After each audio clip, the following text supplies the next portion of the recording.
Lan kepi ayırgan koyun yedi bağımdı.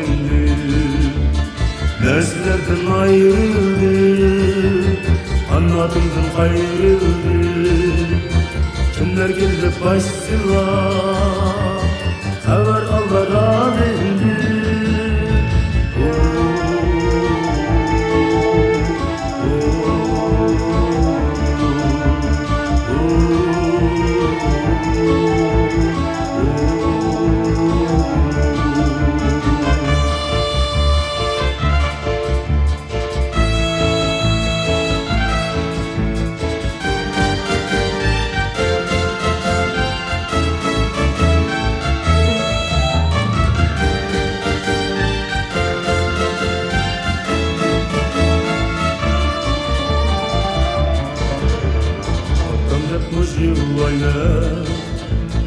Anam depmiş yıllayla Üstüsü bu vakit Kayas bir de ulayla Mama kılgan edimler Çıkmasa diya dindim Sizler gitken ümürlü Herkes yerde koymayla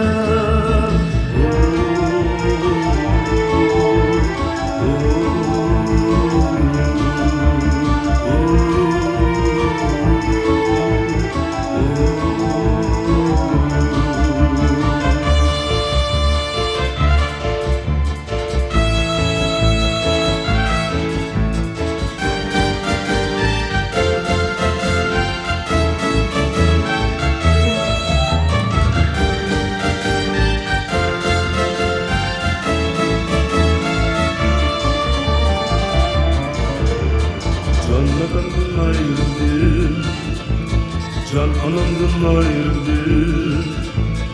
Baklan kepi ayrılgan, koyun yedi bağımdı. Vatan benim can ata, vatan benim can ana. Çıktım bulup almayla, kaygırmanlara verdim.